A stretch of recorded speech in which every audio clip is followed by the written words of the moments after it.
Assalamu alaikum. Dans cette dernière séquence de la séance 6, nous allons découvrir la notion de liaison.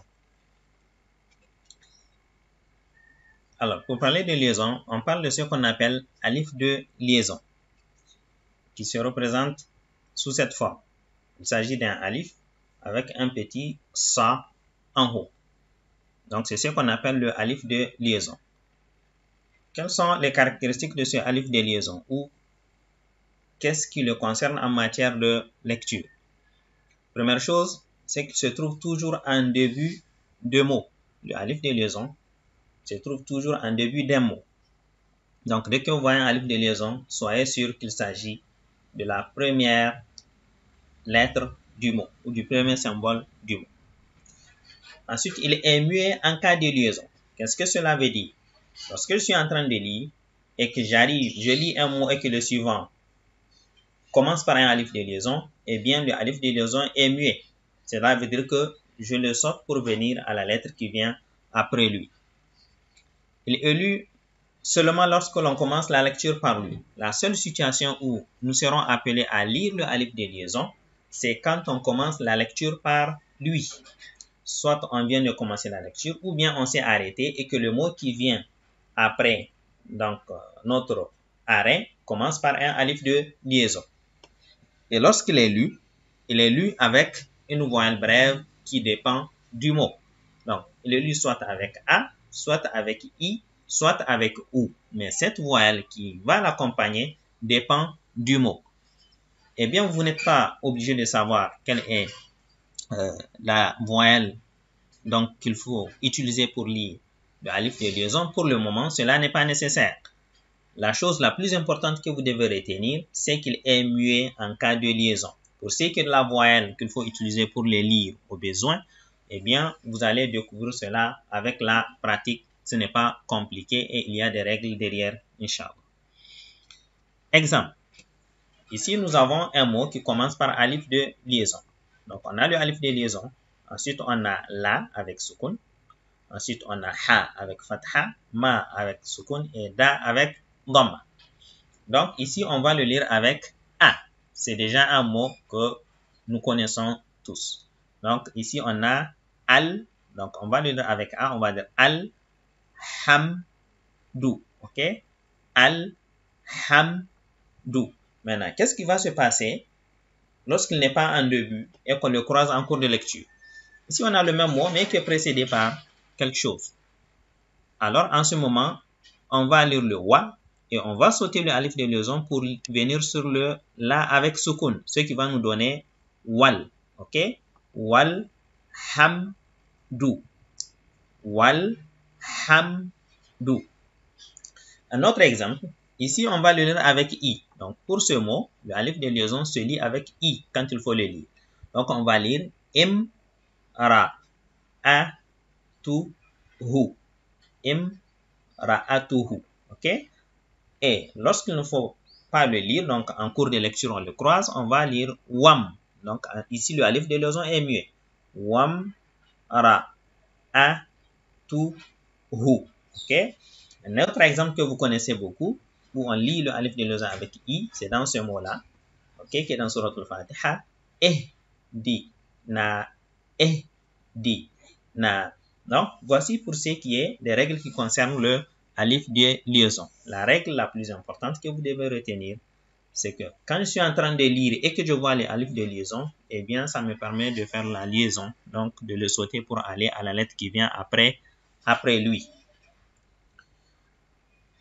Alors, prenons un autre exemple. OK, ici, on a un verset du Coran qu'on va déchiffrer ensemble. Donc, ici, on a sab, bi, OK? Sab, bi, hi. Mais on ne s'arrête pas comme un alif de liaison qui vient. On ne s'arrête pas sur le hi, on fait directement la liaison. Donc, on va à ce qui vient après le alif de liaison. Donc, ça fait sab, bi, his, ma, OK? Sab, bi, his, ma, rab, bi, ka. Là aussi, un alif de liaison qui vient, on ne s'arrête pas, on fait la liaison. Rab, bi, kal, a, la. OK? Donc, sabbi, hisma, rabbi, kal, la. Un autre exemple, ok, un autre verset du Coran. Donc ici, on va lire was. Rappelez-vous, le alif de liaison est muet en cours de lecture. Was, jud, waq, ta, rib, was, jud, waq, ta, rib. Ok, donc j'espère que ces différents exemples vous ont permis de comprendre comment lire le alif de liaison lorsque vous le croisez en cours de lecture. Nous avons ici encore plus d'exemples que je vais vous demander de travailler beaucoup afin de maîtriser la lecture d'un texte qui comporte le alif de liaison. Pour le premier groupe de mots, on a yawmu. On ne s'arrête pas, on fait la liaison. Yawmul khuludi. Wa qalalla. Wa qalalla dhina. Ok? What? Alors, le alif de liaison est souvent accompagné, donc il est souvent suivi par un la. Donc, on a alif de liaison et la, c'est ce qui représente l'article en arabe. Eh bien, ce la, vous voyez ici, c'est le même. Alif de liaison la, mais le la ici a son soukoun. Rappelez-vous de cette représentation du soukoun dans le Coran. Ok, donc quand il a son soukoun, on le prononce. Yawmul khuludi. On prononce le la avec soukoun. Ok, mais quand le la n'a pas son soukoun, en ce moment, il est muet.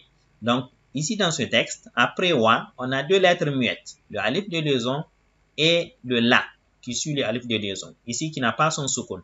Donc, quand il n'a pas son soukoun, il est muet. Et de façon générale, dans le Coran, quand vous voyez une lettre qui n'a aucune voyelle, ok, c'est qu'elle est muette, sauf pour le cas des lettres de prolongation qui permettent de prolonger notamment le alif, le wa et le ya, ou bien le na, qui souvent aussi n'est pas muet.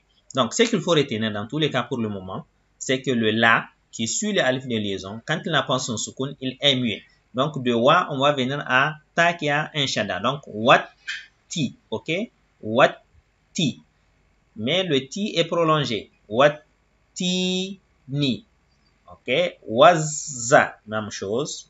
Alif de liaison muet, la muet, on a wazza. Ok? Mais il y a un soukoun qui vient. On ne s'arrête pas. Wazzai tu ni. Wazzai tu ni. Ensuite, on a su ul a dha bi. Su du rin na si. Lay la tul qadri. Vik ra, si je lis ce mot seul. Vik ra, on voit que le A est prolongé par le ya sans point ici à la fin du mot. Vik ra. Mais comme il y a une liaison qui vient, cette prolongation disparaît au profit de la liaison. On va dire vik rad dari. Ce qui fait qu'ici, le ya n'influence pas. Le alif de liaison est muet. La est muet. Donc, de ra, on vient à da qui a un shadda ici. Donc, vik rad dari. Janna tul ma wa as lil ja hi mi war. Donc, alif de liaison muet, la muet. War rouge za. Fah. Donc, le alif de liaison est muet. Fah jour. Su du rin na si. Lay la tul qadri. Ok? Ensuite, ici, on a une formule à laquelle nous sommes tous habitués, mais qu'on va apprendre correctement maintenant. Donc, on a bis, mil. Donc, alif de liaison muet. Là qui suit l'alif de liaison qui n'a pas son soukoun, il est muet. Donc, de mi, on vient à la, ici, ce deuxième là qui a un shadda. Donc, bis, mil. La, hi. Alors, remarquez que j'ai prolongé la ici, alors qu'on ne voit pas de alif. En réalité, le mot Allah, ok, le la qui est dans le mot Allah, ici, il est prolongé même si on ne représente pas le alif, ok. Par habitude, on n'écrit pas le alif qui prolonge le la, ok, mais gardez à l'esprit que c'est prolongé. Donc ici, c'est la. Donc, bis, mil, la, hi. On ne s'arrête pas parce qu'il y a une liaison qui vient. Hir, rah, ma, nir, ra, hi, mi. Ok? Rappelez-vous de ce petit alif, une sorte d'apostrophe qui est là. Il permet de prolonger le a. Donc, on va lire bismil, la, hir, rah, ma, nir, ra, hi, mi. Ok? Il ne faut pas dire bismillahi, ar-rahmani, ar-rahimi. Il faut faire la liaison. Bismillahirrahmanirrahimi. Ok? Ici, on a alhamdu, lil, la. Rappelez-vous de la remarque de tout à l'heure. La du mot Allah est prolongé, même si on ne représente pas le alif. Lil, la, hi. Rab, bil, a. Remarquez le alif qui prolonge le a. A, la, mi, na.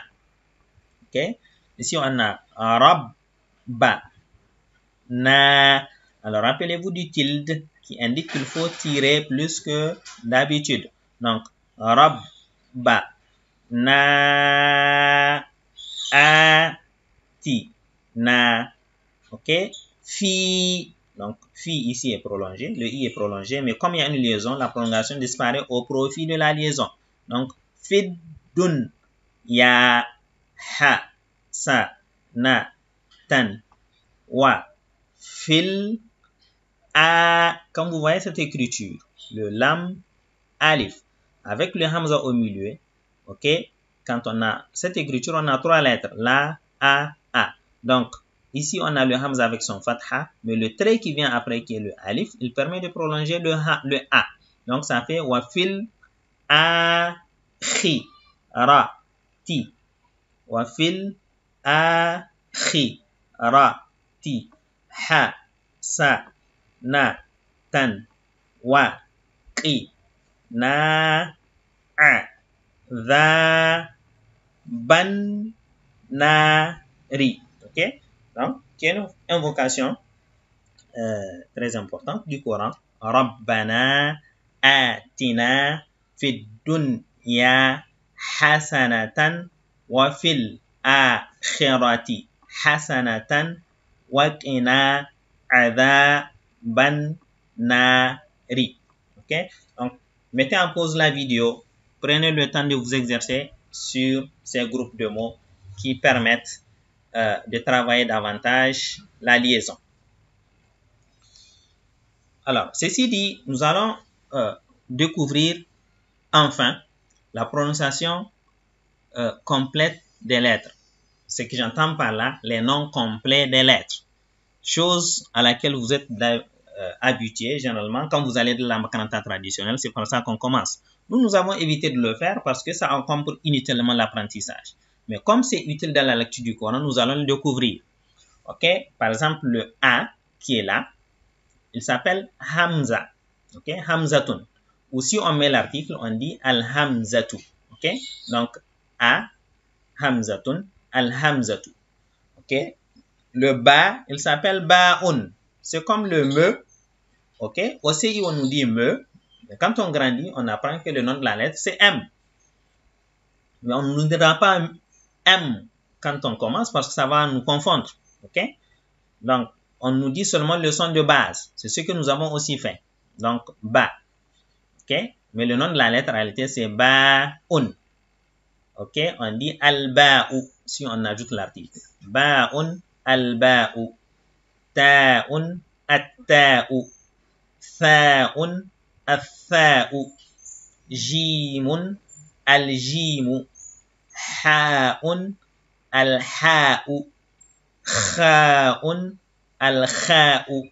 Dalun, Ad-Dalu. ذال الذال راء الراء زاي الزاي سين السين شين الشين صاد الصاد ضاد الضاد طاء الطاء ظاء الظاء عين العين غين الغين فاء الفاء قاف القاف كاف الكاف لام اللام ميم الميم نون النون هاء الهاء واو الواو ياء الياء ألف الألف. Donc voici les noms complets de nos 28 lettres de l'alphabet. Ok? Ou si vous voulez des 29 symboles parce qu'il faut ajouter le alif. Ok? Et souvent on lit, généralement on lit donc le nom de la lettre, c'est le nom qui n'a pas de l'article et on nommait la dernière voile. Comme en arabe, quand on dit la dernière voile se transforme en soukoun. Donc ici on va dire Hamza, Ba, Ta, Fa, Jim, Ha, Kha, Dal, Zal, Ra, Zai, Sin, Shin, Sad, Dad, Ta, Dha, Ain, Ghain, Fa, Qaf, Kaf, Lam, Mim, Noun, Ha, Waw, Ya, Alif. Alors, vous allez vous demander pourquoi je vous encombre avec cette prononciation ou ces noms complets des lettres. En réalité, c'est utile dans la lecture du Coran. À quoi ça sert ces noms complets? Les noms complets, donc sans article, par exemple Ba, sont utilisés pour lire les initiales. Okay? Donc le nom complet sans l'article. Si je prends la lettre Lam, la prononciation sans l'article c'est Lamun. Et avec l'article Al-Lamu. Donc le nom complet sans article, donc Lam, ces noms complets sont utilisés pour lire les initiales, les lettres sans voile, qui se trouvent en début de certains chapitres du Coran. La façon de lire ces initiales peut être comparée à la façon de lire un sigle. Alors, voyons des exemples concrets. Donc ici, nous avons dans ce tableau une sourate, donc le début d'une sourate du Coran, la deuxième, pas la deuxième, une sourate du Coran, parce que la deuxième commence aussi par la même chose, car la sourate al-Baqarah. Ok? Donc, ici, on a des initiales. En réalité, on n'a pas de voyelle, donc on ne va pas lire le mot parce qu'il est sans voyelle. Mais on a plutôt un sigle. C'est comme quand vous prenez O-R-T-N. Ok? Vous n'allez pas lire Orten. Non. Un sigle, on lit le nom des lettres. O-R-T-N. Donc, la même chose ici, on va lire le nom complet des lettres. Mais rappelez-vous, le nom complet sans voyelle. Donc, on va dire Alif, Lam, Mim. Ok? Et le symbole qu'on met le tilde au-dessus de la lettre, c'est quand elle contient une syllabe longue. Dans Lam, on entend qu'il y a un La qui est long. Donc, ce tilde-là nous indique qu'il faut tirer plus longuement cette voyelle longue. Donc, on va dire Alif, Lam, Mim. Ok? Mim. Alif, Lam, Mim. Donc, c'est ça qui est écrit ici, la façon de lire les initiales. Alif, Lam, Mim. Ok? Une autre sourate, ici, c'est Ta, Ha. Ok? Ta, Ha. Ensuite, on a Ya, Sin. Ya, Sin. Donc, le nom complet des lettres est utilisé pour déchiffrer les initiales qui se trouvent en début de certaines sourates du Coran. Donc, gardez à l'esprit la remarque. Le tilde s'écrit sur une initiale dont le nom contient une voile prolongée et indique qu'il faut davantage prolonger la voile en question. Donc, par exemple, ici, Lam contient une syllabe longue. On va dire Lam. OK? Donc, voici pour ce qui est de l'utilisation complète, l'utilisation des noms complets des lettres. Alors, on va terminer cette séance avec un exercice sur une sourate que nous connaissons déjà, que beaucoup d'entre nous ont déjà mémorisé, mais que je vais vous demander ici de lire correctement. Oubliez ce que vous avez mémorisé, qui peut être erroné. Cette fois-ci, appliquez tout ce que vous avez appris pour déchiffrer le texte de la sourate qui est Suratul Fatiha. Ok? Donc, mettez en pause la vidéo et déchiffrez le texte de cette sourate. Rappelez-vous, appliquez ce que vous avez appris. Lisez ce qui est écrit et non ce que vous avez déjà mémorisé. Assalamu alaikum wa rahmatullahi wa barakatuh.